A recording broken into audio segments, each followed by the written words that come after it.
Përshëndetje miq dhe mirë se erdhët në studion e emisionit Pa Gjurmë. Jemi live këtu në ekranin e Report TV dhe sot në studion time që kanë ndryshuar ngjyrat dhe padyshim dua të uroj gjithë besimtarët e Krishterë gëzuar Krishtlindjet dhe qoftë një vit i mbar për të gjithë. Sot në këtë ditë të veçantë ne duam të risjellim dy histori dhe padyshim dy histori që me shpresën do të kenë sukses. Por padyshim që do të kenë sukses sepse janë ruajtur nga redaksia e emisionit Pa Gjurmë enkas për ditën e sotme në një ditë vërtet të shenjtë. Dhe të ftuar në studio kam juriste Nexhi Beqiri që menjëherë dua ta përshëndes. Nexhi, përshëndetje dhe mirë se erdhe.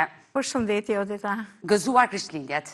Gëzuar Krishtlindjet dhe këtë vit ne kemi një arsye më shumë për të uruar që këto festa të shënojnë si thua një botë më në paqe, sepse e dim që bota është shumë e trazuar, derisa nuk e kishim menduar që mund të shfaqesh ndonjë luftë edhe pranë Europës, kështu që le të lutemi që mendjet të kthjellohen dhe të mbizotrojë paqja, gëzimi, lumturia, pse jo dhe një mirëqenie më e lartë edhe për shqiptarët që janë këtu dhe kudo në botë. Dhe unë të falenderoj për mesazhin që përsollet ditën e sotme, në ditën e Krishtlindjeve dhe mbarësi, dashuri, lumturi për të gjithë shqiptarët, për gjithë teleshikuesit e Report TV që janë duke na ndjekur në këto momente.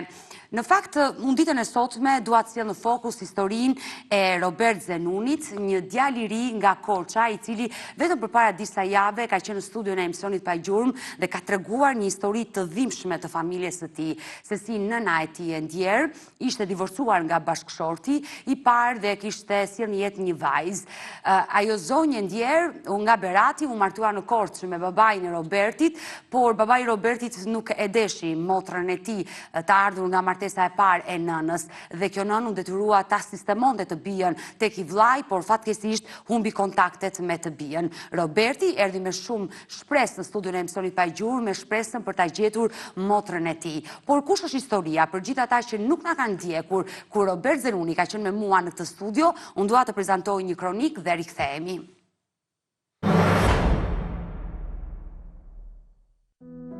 Një histori e trisht që përshkon kufi, vite dhe zemra të thyera, në qendër të saj një nënë e cila u largua nga kjo jetë me një peng të vetëm, të takonte edhe një herë vajzën e saj, të ndarë që në fëmijëri, burri i dytë nuk e pranoi vajzën e partneres së tij, konfliktet dhe tensionet brenda familjes e detyruan nënën të merrte një vendim të dhimbshëm.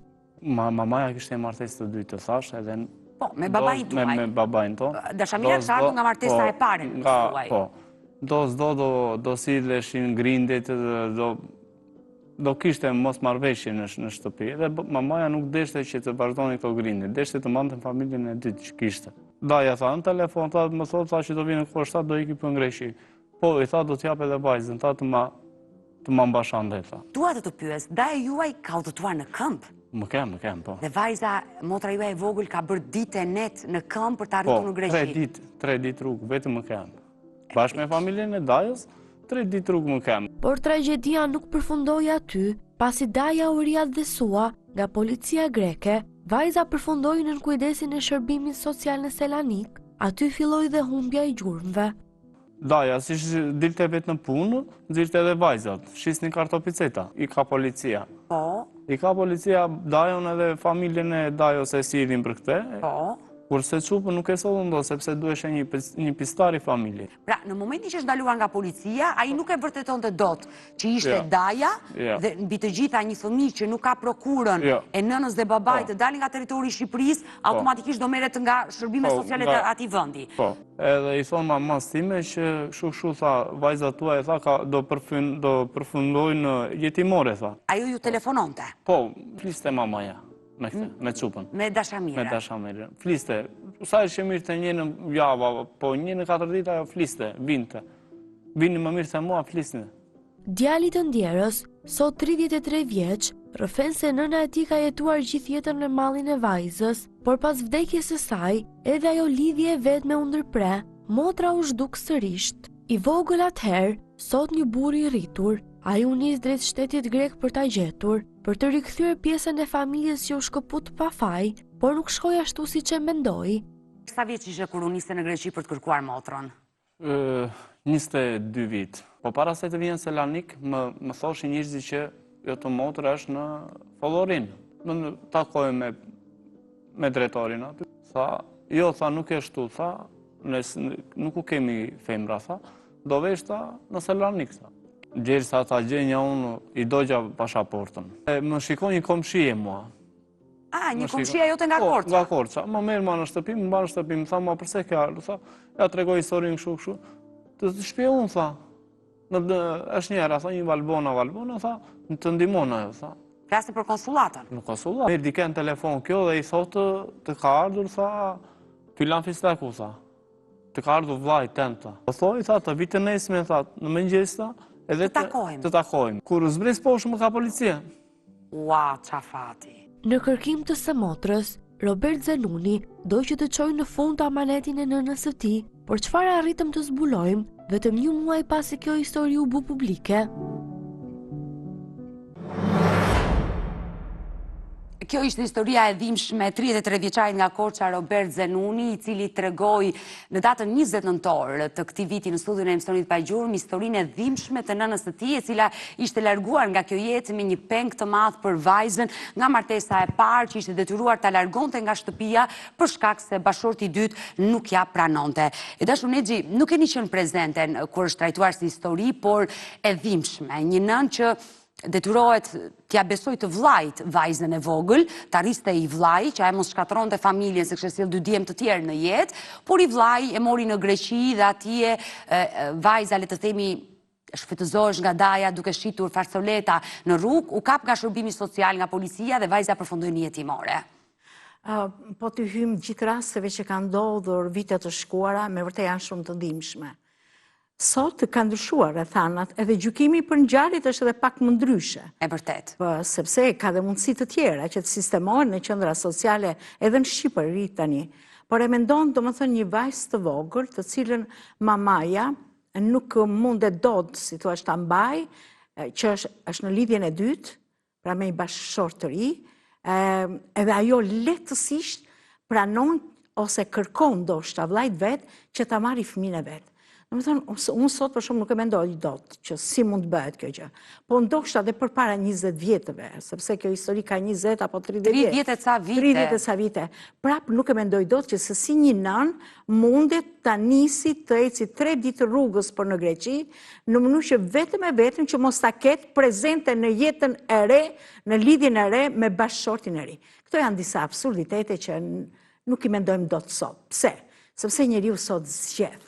Edhe ka mundësira që dhe tjetoj vetëm, edhe ta përballoj jetën duke mbajtur vajzën pranë xhirit vet dhe jo që t'japi vllajt vet, duke menduar që ja shtro pyetjen. Çfarë do bënte daja për këtë mbes?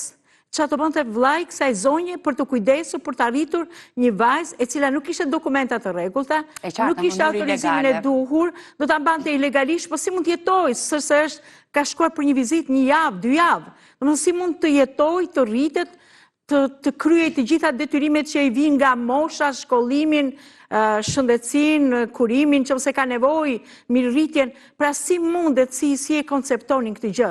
Ose kam patur një ide që bota jashtë i ka të gjitha të sigurta dhe tani të gjitha do ishin dispozicion të kësaj fëmije të vogël edhe i dajës i cili kishte shkuar dhe ai ilegalisht në Greqi. Ne do kemi Robertin, vllajin e Dashamirës, që është e humbur sot. Roberti që ka qenë përpara një muaji në studio, që ka kërkuar motrën nga nëna. Nga nëna, ta kemi në një lidhje direkte, sepse aktualisht ai ndodhet në Turqi, por me një motiv të caktuar, ne e sjellim në fokus ditën e sot me historinë e Robert Zenunit, më saktë motrës së tij Dashamira, sepse ne ndiqemi, zonja Nexhi, dhe sinqerisht kam qenë me gastarin tim me Klaudia, ku na kam pritur një mesazh nga një emigrante nga Selaniku, e cila na dërgoi një video.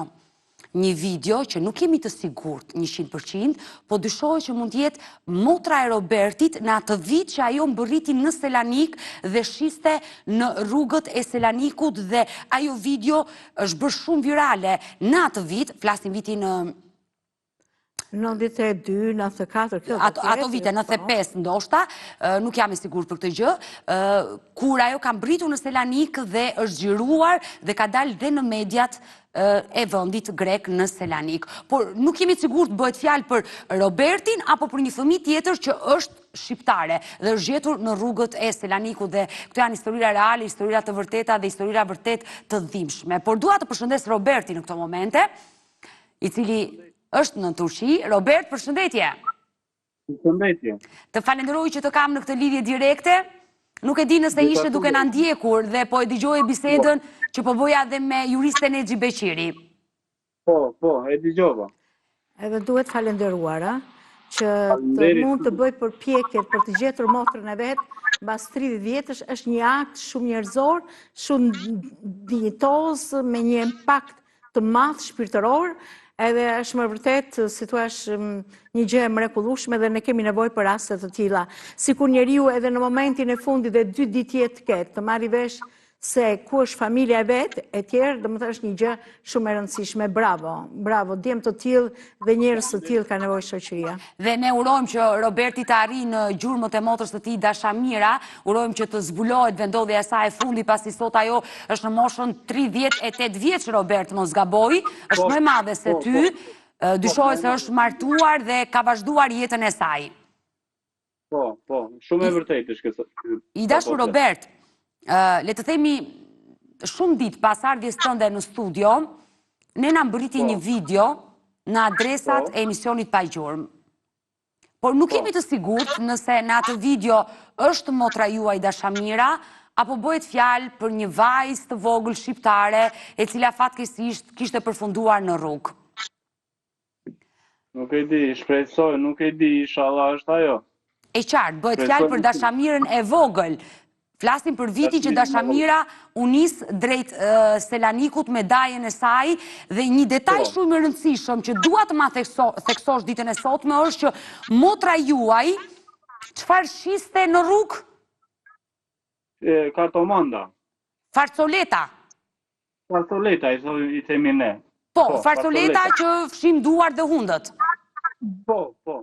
Pra, daja ishte detyruar për shkak të kushteve të nxirrte edhe mbesën, edhe fëmijët e vet në rrugë që të shisnin farcoleta që të ushqeheshin në Selanik.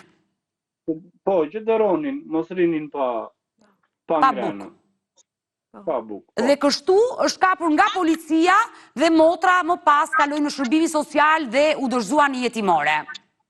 Po, shumë saktë. Atëherë Robert, videoja që na ka ardhur ka shumë lidhje, le të themi, me të gjitha këto të dhënat që ti na ke thënë në studio, çfarë ke ditur ti për motrën tënde Dashamirën, dhe dua të them që në atë kohë një vajzë e vogël që kishte përfunduar në Greqi, shiste farcoleta në rrugë, është xhiruar, nuk e di se nga kush është xhiruar, por që ka dalë në të gjitha mediat në qytetin e Selanikut. Wow. Ne atë video e kemi. Kur mund ta shikojmë? Ja, unë në këto momente do t'i lutem regjist që të na i vër atë video, sepse një emigrante që dua ta falenderoj nga zemra, ka mundur të hyjë në arkivat e televizioneve për të na i gjetur atë video, e cila u bë virale në atë kohë. Unë nuk e di nëse je duke na ndjekur drejt për drejti dhe a ke mundësi ta shikosh, por gazetarja Klaudia do kujdeset pikërisht që të vinë në telefonin tënd ajo video dhe ti ta shikosh, por të gjithë duam ta shikojmë në këto momente atë video që realisht derdh plot kur e shikon. Kështu që regjia të na i mundsoj. Πού είσαι? Στην Αλβανία. Η μαμά τώρα είναι μόνη της? Κάθεται εκεί με τον αδελφό μου. Ο αδελφός σου πόσο χρονών είναι? 3. 3. Ναι. Η μαμά δουλεύει? Όχι, δεν έχει δουλειά. Δεν έχει δουλειά? Όχι.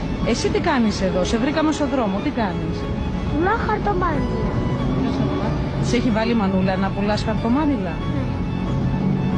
Η μαμά δεν μπορεί να δουλέψει? Υπάρχει κάποιο πρόβλημα ή δεν βρίσκει δουλειά? Δεν βρίσκει δουλειά. Ψάχνει. Ναι, ψάχνει αλλά δεν βρίσκει. Δεν φοβάσαι τα αυτοκίνητα, δεν φοβάσαι τους ξένους κυρίους? Φοβάμαι, αλλά τι να κάνω. Άμα δεν δουλέψω εγώ, τι θα φάμε? Δεν έχουμε τίποτα να φάμε. Ούτε χρήματα, ούτε τίποτα. Εγώ θέλω και να πάω στο σχολείο και να δουλεύω εδώ λίγο. Από πού είσαι? Kjo është videoa ku duke qartë që një gazetare e ka gjetur në rrugë një vajzë të vogël që tregon që jam nga Shqipëria nëna jeton me vllajin 3 vjeçar, nuk punon dhe jam e detyruar të dalë të shes facoleta në rrugë se nuk kemi ushqim për të ngrënë. Një video që të pikëllon zonja Nexhi teksa edhe këto realitet janë histori shqiptare të vërtetat atyre viteve si kanë përfunduar fëmijët dhe që sot në këtë studio kërkojnë fëmijë të humbur. Ja, këto janë historitë. Dhe sa bukur që i thot ato fjalë. Në greqisht. Robert, arriti ta shikoje këtë video? Po, e pash. Atëherë të lutem, duke ditur që ndoshta e ruan paksa vizionin e fytyrës së motrës, çfarë të thotë? Unë them se është 100% ajo. 100% ajo është. Ti motrën tënde e kujton? E kujtoj edhe e përfityroj. Ajo është. Ka ngjashmëri? Ka shumë ngjashmëri. Me foton që kam parë unë mbas shumë vitesh, është ajo. Pra ju po na thoni që në këtë video që është transmetuar në ato vite në Selanik, është motra juaj. Po, ajo është. Edhe ngjan me maman. Ngjan me maman. Qofse ja vendos edhe një herë foton e mamas. Regjiat na i vendosi foton e të ndjerës, Majlindës. Ti paret mamas mund t'i Po, nëse mundet regjiat na vendosi në splitter këtë video që transmetuam ditën e sotme në studion e emisionit Pa i Gjurmë me foton e nënës së saj të ndjer, Majlinda, që është larguar nga kjo jetë me një breng të madhe. Ke goja, ke syt, flokët që i kam pak me onde të erta, po syt, sidomos dhe këtë pjesën ke mjekra dhe goja. Po qarë sytimi, dhe më thënë, edhe justifikon të jam e vlan, e mami s'punon. Unë kam qarë kur e kam parë video, vaj shumë ka prekur. Aq e vogël dhe e ka ditë që është si ilegale dhe ka gjetur një mënyrë edhe për të mbrojtur të familjes, edhe për të spjeguar, dhe më thënë, jo një fëmijë i humbur, bën shumë të çuditshëm, dhe më thënë, ajo mbije tesa ndonjëherë zgjon, si thuash një mendje të tillë që edhe të justifikon të gjëra që pse gjendesh ashtu në rrugë, vetëm nga domosdoshmëria për të jetuar. Ja, arriti regjia ta bëjë të shiter. Për shembull. Vajza që dyshohet që mund të jetë pikërisht dashamira, e cila përfundoi në rrugë duke shitur facoleta dhe nëna e saj dhe ka një ngjashmëri. Robert. Urdhë. Shife buzën e sipër me ka totalisht, buzën e poshtme, është komplet. Dhe Roberti thotë që nga imazhi që mbaj mend, ka ngjashmëri me motrën. Po, ajo është. Unë them se 100% ajo është. Edhe është vërtet një histori e dhimbshme e motrës tënde. Pak o gjatë, edhe mbaj mend shumë mirë. Se si ka ikur, se edhe unë kam qenë pak me vogël se ajo kur ka marrë rrugën. Atëherë ajo që dyshoj unë, gjithnjë ajo që dyshoj unë është që çështja është bërë kaq shumë mediatike për dashamirën kur është gjetur në rrugët e Selanikut, sa kanë vepruar institucionet dhe më pas e kanë marrë dhe kanë çuar në jetimore dhe ajo është rritur në jetimore dhe sot është në moshë madhore, ka krijuar familjen e saj. Robert, nuk do të mbaj gjatë në këtë lidhje sepse je në Turqi dhe ke dhe punë.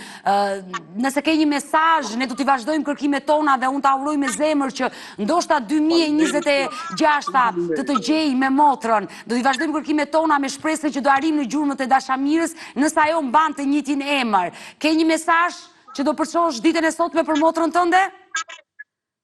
Unë shpresoj inshallah Zoti ta gjej sa më shpejt dhe ju falenderoj dhe juve. Të falenderoj, të përshëndes dhe unë i dashur Robert. Gjithashtu dhe unë. Të përshëndes Robert. E dashur Nexhi, ishte në Turqi Roberti, po se do vinte me patjetër në studio, por çfarë ironie dhe një vajzë e vogël që babai nuk e deshikur, e braktisi, nëna u detyrua që t'ja besonte të vllajt, por ai, le të themi, përfundoi në rrugë me mbesën. E dhimbshme, është një histori që edhe nëna është larguar nga kjo jetë. Shiko se çfarë bën media. Media në Greqi? Media në Greqi dhe pastaj media në Shqipëri tani. Ne sot në fal një emigrante e cila ka mundur të na i siguroj pikërisht këtë video, sepse sa ka dëgjuar emisionin, me njëherë ka lidhur me emisionin që e kishte parë vetë në ato vite. Fal atij vllai që e kërkon motrën e vet, Roberti. Që nga një njeri me një zemër të madhe, se kanë kaluar 30 e sa vite, ai kujdeset për motrën nga mamaja, të di se ku është dhe ndoshta ti japi asaj, si thua, dashurin e vllait. Do më thënë që ajo, edhe pse është rritur larg, ajo ose dikush tjetër, sepse tani edhe ju do gjurmoni që dëgjeni Robertën e vërtet. E qartë, dashamirën. Dashamirën e vërtet, dashamirën e vërtet. Mund të kenë ndryshuar dhe emrin. Mund të kenë ndryshuar emrin, ose mund të jetë dikush tjetër. Se në qofë se shkon, edhe tani angazhon jo vetëm median atje, po njëkohësisht edhe policin, edhe pasaj gjitha ato shërbime sociale, se mund të ketë ndruar emrin, por gjithsesi ka dokumentat, kur e është prezantuar në fillim, dhe me thënë bota tani është bërë shumë e vogël, ne mendonim diku shumë të madhe, por mjetet moderne, teknologjia moderne sot, edhe vetë bashkëpunimet midis shteteve, kanë bërë të mundur që çështjet të zgjidhen shumë shpejt. Dhe urojmë që ne urojmë dhe ndoshta të jetë dhe gjëja më e bukur dhe për televizionin tuaj, që ju t'ja bëni këtë dhuratë të bukur, këtë surprizë të bukur Robertit dhe motës së tij Dashamirës, e cila, domethënë, nuk ishte pse mos e di se ku është familja e vërtetë, edhe çfarë ndodhi me maman e saj dhe njëkohësisht ku janë dy vëllezërit e saj, edhe për t'i vendosur ato ura bashkëpunimi që janë ura dashurie, ura të ndjenjës të patur një familje, të ekzistuarit në këtë jetë me njerëzit më të shtrenjtë, të gëzimeve personale, familjare që duhen ndarë me ato që janë njerëzit më të shtrenjtë të jetës, kështu që uroj me shpirt që mbas këtij emisioni juve t'i jepni një, si thash, një lajm tjetër shumë herë të bukur, edhe ndoshta po të premtoj që do jesh në studio. Nëse ne do arrijmë shpejt në gjurmat. Arrini deri atje të keni pushtetin tuaj, forcën tuaj që ta sillni Dashamirën në studio. Lutemi të ndodhin. Nexhi, unë të falenderoj, do qëndrojmë të dyja së bashku në pjesën e 2 sepse një tjetër lajm të mirë do t'ju japim, për një tjetër histori që është trajtuar në studion e emisionit Pa Gjurmë për të treguar, shpesh më kritikon rastet, duhet të tregohen në studio edhe zgjidhjet. Unë sa e anashkaloj këtë gjë. Ajo s'është kritikë, ajo është një vëmendje. Unë ato e kam parë në televizionet e huaja, që i ndjekin ndonjëherë raste dhe me vite të tëra. Edhe televizionet po shkruajnë shpeshherë. Ndoshta ato kanë dhe mjete financiare, se këtë do ta themi, do t'jemi pak realistë. Po, do t'jemi me këmbë në tokë. Po, do ta themi që kanë mjete financiare dhe e vëzhgojnë problemin deri në fund fare. Ndoshta ne nuk kemi hapat e tyre. Po, në mënyrë që ata që shikojnë, se thuhet të besojnë dhe më shumë dhe ta ndjejnë vërtet rolin e madh të medias në jetën e njerëzve. Por çfarë ka ndodhur, vetëm pas pak kalojmë në reklama.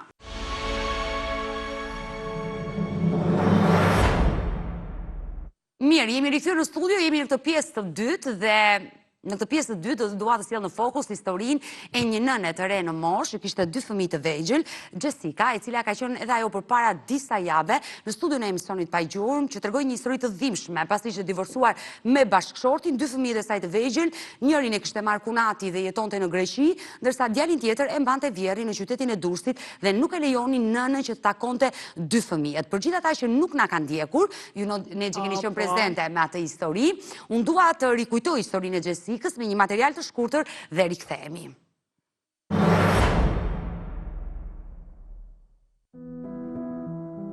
Historia Jessica Gjurës, 25 vjeçare nga Ishmi i Durrësit, vazhdon të prek shumë njerëz, një histori që nisi herët me një martesë problematike në moshë të mitur. Pas ndarjes, Jessica kërkoi shtren në Itali, por çështja e fëmijëve u rikthye në konflikt kur ish bashkëshorti tërhoqi prokurën dhe denoncoi. Përplasjet u shtuan kur në vitin 2022 konati i saj mori djalin e madh me argumentin se do ta mbante për pak kohë, gjë që e largoi edhe më shumë nënën nga fëmijët. Mora dhe fëmijët e regjistrovan shkollë në Itali. Ti mori një prokur 3 muaj, gjithnjë me mendjen tënde që s'do ktheheshe më. Po, vazhdoi krejt sherrri. Edhe ky më kishte bërë një denoncim që më ka marrë fëmijët, ka kalu data e prokurës. Në momentin që unë kam dorëzuar deklaraton notariale që ka kalu vetëm 10 ditë. 10 ditë kishin kaluar nga prokura që kishte thënë. Unë u lirova. I prura fëmijët, edhe ja kam lënë fëmijët me një dokument që e kam bërë në noter, që ja lej përgjegjësi çdo gjë babait vet. Nuk është që i ka prapë në Itali dhe braktisa fëmijët e mi. Pastaj me merr në telefon xhaxha i vet Eni. Po, ish kunati juaj. Po, më thotë që Jess do ma bish djalin në Greqi, sepse është më mirë për ne. Ram dakord, po i thash, do ta bi, po ama unë do të takoj fëmijët, do të flas me djalin. Pastaj unë është edhe aty që ka qenë muaj ngusht të kthejt fëmia. 1 vit e gjysmë fëmia nuk është kthyer në Shqipëri. Në datën 15 tetor, Jessica kërkoi publikisht një përgjigje nga familja e ish-bashkëshortit, reagimet e të cilëve nuk ishin as pak të qeta. Në studio kam ish nusën e djalit tuaj, Gjejsin, e cila po tregon se nuk ka asnjë kontakti me 2 fëmijët e saj. Pa ja të rrejt, se oj mashtru se fëmijët, aja i ka këto vetë, se fëmijët i ka mbretona, e s'ka rrët fëmijë. Por ju po e pengoni një nën të rristi fëmijët e saj dhe... Jo më t'i shoqe jo se fëmijët i kalone, ka morë burë tjetër. Pa vetë ka qu fëmijën, jo më këta aja ka qu vetë fëmijën, atje ka registru në shkollë vetë, aja si të thonë të, se ajo mashtru, se ajo rrugacin, më së mënë ata. 2 herë ma ke dhonë fëmijën, nuk ma lijoj djali jot me e marë, e para. E dyta, Romeon, sa kam pa folë? Romeja nuk të dhe me të folë vetën. Në studio kam ish nusën e vllajt tuaj, e cila po tregon se ju i keni marrë djalin në mënyrë ilegale dhe e mbanin shtetin grek. Okej. Po. Ajo nuk është as pak e vërtet. Unë djalin e kam marrë se aja kalon ke prindët e mi dhe prindët e mi nuk kanë qenë gjendje ta maj. Fëmia ka qenë rrugëve, ajo ka qenë në Itali. Kam në firmën që ka ardhur në Greqi, ka firmos që u ka regjistruar djalin në shok. I kam thonë djalin ta marrën për jetë më të mirë se mos ngel rrugëve në Shqipëri. Se nuk e lejon ti djalin të flasi me nënën? Djalin e ka milion, sa e ka desh ajo, sa e ka desh djali vetë, telefonin e ka djali ka flas. Ti e ke sjell djalin në Shqipëri, e ke çuar prapë në Greqi, si e ke kaluar këtë djalë kufirin? E kalova. Po kjo është jashtënishme, a e kupton që ti dënohesh për këtë gjë? Por e diti që në qofë se kjo tani denoncon në polici këtu, që fëmijën e mban ti, dhe a i s'ka as kartë identiteti shqiptare, nuk ka, do më thonë, as miratimin, lejen.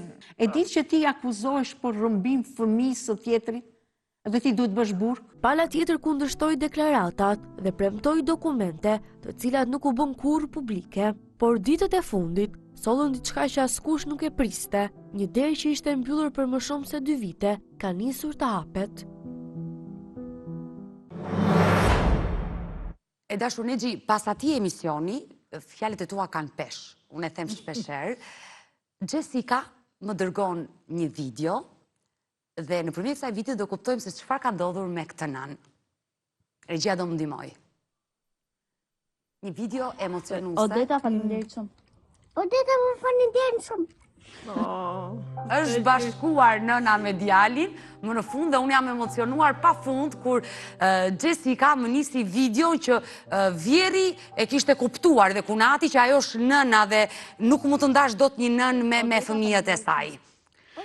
Këto janë keq kuftime, janë munges njohjet ligjit, janë munges njohjet përgjegjësisë që kanë, babai biologjik, nëna biologjike, raportin që duhet të kenë antarët e tjerë të familjes me fëmijët, e veshë, kështu që ndonjëherë ndodhin gjëra që domethënë nuk ka arsye pse të ndodhin. Me një bashkëbisedim dhe me një konsul, ke një profesionist, se jo të gjithë gjërat i dimë, mund të zgjidhen gjëra pa që nevoja që edhe ai të vihet në rrezik, domethënë Kunati i Jessicës, që e kishte marrë në Greqi. Po pra, edhe ai vihet në rrezik, do vihesh para një përgjegjësie që s'kishte qëllim të keq, dosha nga dashamirësia, po ja që s'duhet ta bënte këtë gjë ai. Kështu që jam shumë e lumtur, jam shumë e gëzuar që, domethënë, gjithsesi fëmijët janë me nënën e vet. Babai aty është. Por kemi në këtë momente në një lidhje direkte Gjejsin së bashku nënën në lidhje direkte nga vendi ku ajo jeton dhe menjëherë dua ta përshëndes. Gjejsi, përshëndetje nga Tirana. Përshëndetje Odeta. Ti që ke me djalin sot.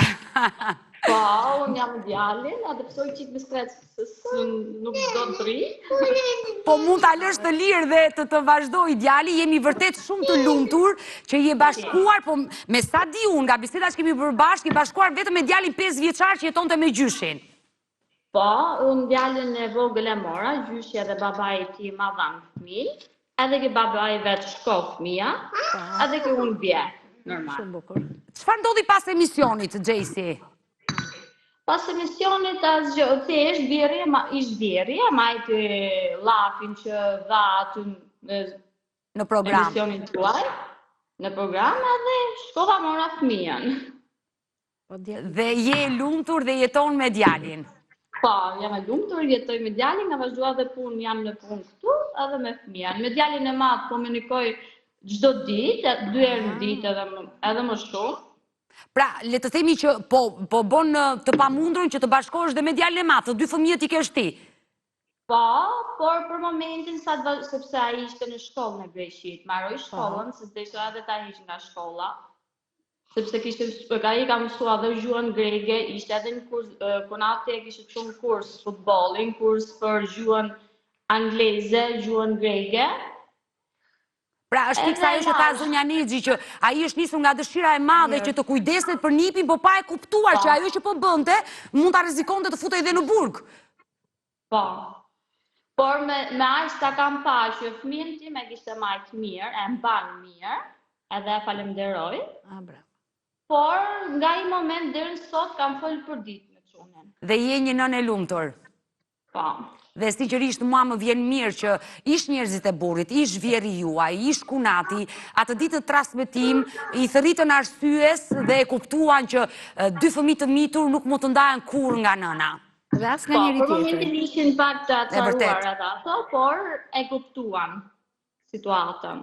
Dhe u bën disa ditë, le të themi, që je me të voglin tënd dhe kuptoj lumturin, sepse kur më ke nisur atë video, sinqerisht u emocionova dhe nuk po e kuptoja çfarë kishte ndodhur, dhe kur më thej që ma dhan djalin dhe jam me djalin, sinqerisht u lumturuam të gjithë si staf. Faleminderit shumë për ju, sepse nga gjithë kjo që më bët ju, ndodhi që edhe unë bashkova me fëmijët. Unë kisha 3 muaj që nuk flisja fare me të madhin. Nga emisioni juaj, që unë flas me të madhin edhe të voglin e mora. Më vjen mirë, po Nexhi. Këto janë emisione reale, të vërteta, janë emisione që e afrojnë median afër njerëzve. Unë uroj që të ketë sa më shumë emisione të tilla dhe misionit të tilla nga juve. Sinqerisht të përgëzoj ty veçanërisht. Dhe unë falenderoj ekranin e Report TV, fuqia e medias që realisht i ndërgjegjson dhe ty, sepse vazhdoj ta theksoj që duke shpjeguar anën ligjore, njerëzit fillojnë të arsyetojnë dhe të dinë si të veprojnë. Se ndonjëherë ato inatet e brendshme, konflikteve familjare, pse iku nusja, pse u nda për inat, nuk i japin fëmijët, këto nuk duhet të ekzistojnë. Është e vërtet. Gjejsi, ne sinqerisht jemi të lumtur që je bashkuar me djalin tënd të vogël, me të madhin je në kontakt të vazhdueshëm në telefon, urojmë të mos ndahesh më, urojmë që gabimet që bëri pala tjetër mos t'i bësh ti me fëmijët e tu, sepse ata kanë nevojë dhe për babain e tyre. Po, normali, jo, asnjëherë nuk i flas keq për babain e tyre, edhe pse u bë gjithë kjo, prap i them është babai ju, i flas mirë gjithmonë. Bravo. Por kam përshtypjen që djali me njëherë u ambientua në praninë e dashurisë tënde, të shtëpisë të re që ti e more. Po. Edhe familjarët e tu, prindit e tu, gjyshrit janë gëzuar. Jemi shumë gëzuar gjithë, sepse ishte një mungesë e madhe në shtëpi. Dhe në këtë ditë të veçantë që sot janë Krishtlindjet, një lajm i bukur që ne përcjellim. Faleminderit edhe gëzuar edhe ju. Ke një mesazh që do të përcjellësh sepse jemi në minutat e fundit. Ndoshta një mesazh për gjithë ato nëna që po luftojnë për fëmijët e tyre, t'i kenë pranë siç arrit e ti, më në fund të merrje fëmijët. Një mesazh, vetëm do të thoja që fëmia është dhurata më e madhe që të jep Zoti. Që unë kam kuptuar. Sepse kur bëra nën isha e vogël, por tashi se di, unë pa fëmijë nuk mund të jetoj dot. Kaq. Edhe unë dua të përshëndes ish vjerrin tuaj, që realisht me familjen e ish burrit tuaj dhe pas transmetimit kemi pasur komunikime të gjata ne si redaksi. Më vjen mirë që ata reaguan, u ndërgjegjësuan dhe e kuptuan që ata fëmijë duhet të rriten me nënën dhe jo me ata. Po. Faleminderit. Të falenderoj dashur Jessica dhe të përshëndes nga Tirana. Edhe unë ju përshëndes. Turi. Faleminderit. Mirë, ajo shpreha e bukur, gjua eshtra s'ka, po eshtra thyen. Dhe më thënë, një gjuhë e bukur, një komunikim njerëzor, një dashuri njerëzore, shuan çdo lloj mosmarrveshje dhe çdo lloj barriere që ndonjëherë vendoset arbitrarisht pa qenë e nevojshme. Kështu që ne do të falenderojmë pikërisht edhe vjerrin dhe vjerrën e Jessicës, të cilët e kanë mirë kuptuar këtë gjë, njëkohësisht edhe kunatin, ish kunatin e Jessicës, të cilët kanë ditur të komunikojnë dhe të rivendosin një lloj paqe që ka të bëjë pikërisht jo thjesht me Jessicën dhe ish bashkëshortin e vet, por ka të bëjë sidomos me fëmijët që duan prindrit e tyre, po dhe gjyshët i të fuar, Kështu që ata do t'jenë aty për gjithë kohën. E vërtet, mua më vjen mirë që ditën e sotme e Kemi mbyllëm me gjëra të të lajme bukura. të Të dyja mira. ishin lajme shumë të bukura. Dhe uroj që Roberti të arrijë të gjejë motrën, urojmë që të arrijë në gjurmët e saj dhe na erdhi mirë që Gjesi, kjo nën e re që është e re në moshë, u bashkua me fëmijët e saj. E dashur Nexhi, falenderoj që të pata sot në studio. Faleminderit dhe juve dhe janë gjëra shumë interesante, janë të dobishme, janë me vlerë, dhe faleminderit dhe gjithë atyre që ju kanë ndjekur ju për një vit, ju kanë inkurajuar, mbështetur, falenderuar. Është një interes i përbashkë dhe u bëft më mira për vitin që vjen. Faleminderit. Mirë dashur miq, kemi ardhur në fund edhe për mesditën e sotme. Ju falenderoj që ndurat me mua deri në fund të programit. Ne bashkë do ritakohemi edhe në ditët e fundit të këtij muaji dhjetor, pasi transmetimin e mbyllim në 31 dhjetor për të ritakuar në ditët e para të janarit. Gëzuar edhe një herë Krishtlindjet. Mirupafshim.